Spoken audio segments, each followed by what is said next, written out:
Hey everyone, welcome to Crank It Up Podcast, the YouTube home of Brigand Games. I'm Jim Price, designer of Erudia Battle of Birthrights, and today I want to reveal and talk about the Lamia Lyre, the 13th Treasury Card that is part of our Community Content Initiative. In this video I'll go over not only what the Lyre does and who wants it, but also talk about the process of making Treasury Cards, why it's harder than you think, and what even having one more option does to your draft. There are positives and negatives to having Treasury Cards be part of the Community Content Initiative. The major downside is that I don't get to be part of it, which is kind of the point, but I have a lot of cards I want to see in the Treasury. But the upside is that if your card gets incorporated, it has the potential to be part of every game for both players. Or not. Players have to potentially fear its inclusion even if those fears are unfounded, and I think that is definitely true of the Lyre. So what does the Lyre do? To understand that, you have to understand the process. Originally, the Lyre was pitched by Major Beavis as a cornucopia that could add up to 5 different tokens on different units. If Cesium was deep, this was wide. When I see these abilities, I see function, not necessarily numbers, so I see it as add up to X, where X is a balancing factor. And that's interesting because different units need different things at different times. The question is anticipating when those needs co-align, especially since the Lyre could be used offensively, defensively, or antagonistically. In my head, I had felt like 3 was the right number, given the comparable value of other cards, but the Lyre would undergo 2 revisions before it got to its final form. The first is a natural extension of the first ability. 6 of the tokens already have inherent meaning. 1 does not. Marks.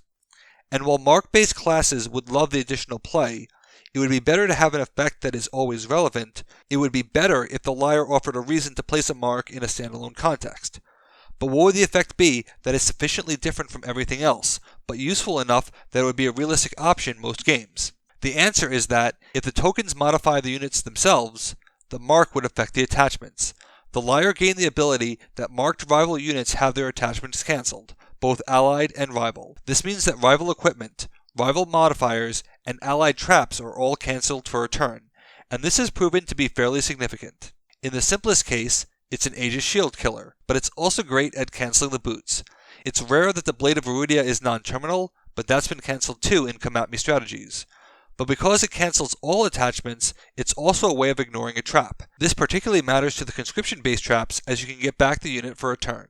As the Lyre underwent testing, we started tracking the tokens chosen to make sure it wasn't always the same choice, because gaining a damage is similar to but technically distinct from unavoidable damage. It does go through shields, which is a big part of the damage value proposition, but it means passing on some other abilities. Damage was generally chosen highly, even non-fatal damage, but that's when an opportunity presented itself. It turns out that adding 2 words to the Lyre makes it even more interesting, and those words are or remove. For those familiar with Erudia's history, there used to be a healing treasury card, but it was hard to make non-esoteric.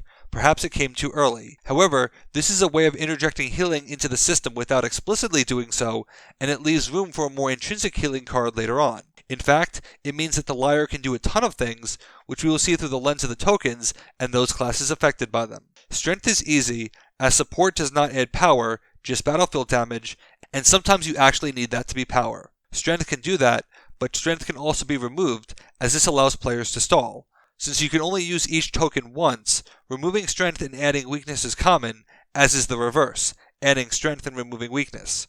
Removing weakness is actually fairly common because it lets you stall on your turn with the deplete tactic, then undo the result later. Adding a shield replaces the normal support tactic, as does removing it if you were dealing damage.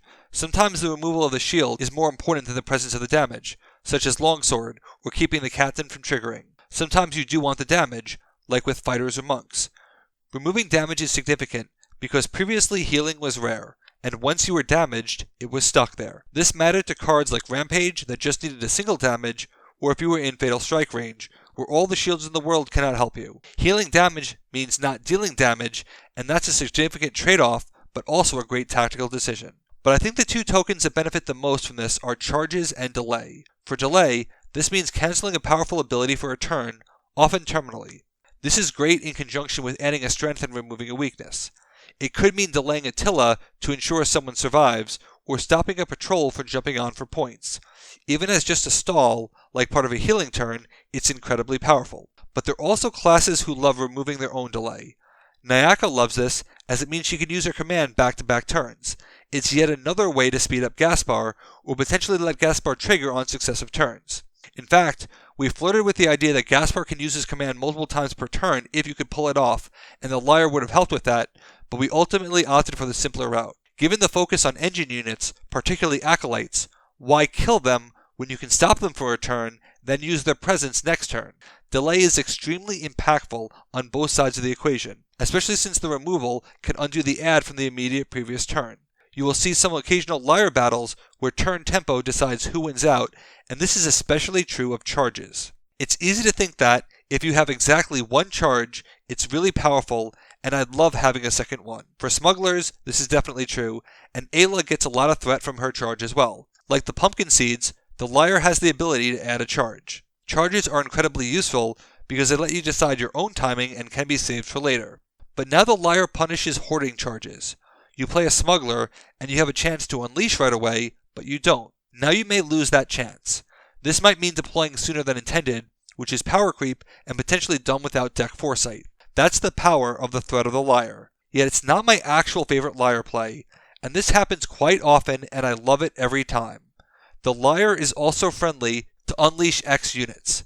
This typically takes two forms. Since the Lyre can only add one strength or remove one weakness, it's typically thought that the Lyre is capped at adding 2 power. But the charge for power on someone like Treyu or a postulant has proven significant so many times. And then you have the more support types like Tine. One of the most hysterical moments was when someone thought that the cloaking was safe because Tine was out of charges, except she wasn't. That final detection captured a pivotal battlefield and decided the winner of a game. It has been a card draw and recursion for Hanzo, shuffling in an item that can be grabbed with one of the item-based battlefields for a clutch throw. In playing with the Lyre extensively, I found that there is always a big moment that it is part of where it does something unexpected, usually with charges. It doesn't always win the game, but it changes the tempo and makes it interesting. After all, if both draft the Lyre, someone's going to have to lose the game. It is still extremely versatile and relevant and a great choice for inclusion. But what do you remove from your deck as a result? How often does this impact the draft? While I could go into the math of a random draft with another entry, I think that's unnecessary, and it would be better to pick an established class and see how it affects them. I figured I would use the monks as an example, since they are the most recent. It's fairly well established that the monks love Aegis Shield, the Cloak of Charon, and the Boots of Swiftness for their health boosts. But they would also really enjoy the healing, damage, shields, and shield removal of the Lyre, so much so that I almost always take the Lyre with them. Now I haven't even chosen my secondary yet, or determined my opponent, and I have one spot left. What if I need modifier destruction, or area damage for uncloaking, or both? What if I want the recursion of the memento? Given how much they really love their items, Dowsing Rod makes a lot of sense. It was already a tight choice, and it gets that much tighter, making drafting really difficult. The best way to experience this is to try it yourself. So when the Lyre gets added to the mod in a little bit, please share your experiences with how the 13th item changes the dimension of your drafting. That challenge of drafting is the price to pay for preventing a key part of the game from becoming stale, and the Lyre is an extremely interesting addition to the game. Which classes are you most excited to use it with? Let me know in the comments. Thanks for watching. Be sure to like and subscribe. Let's shut it down.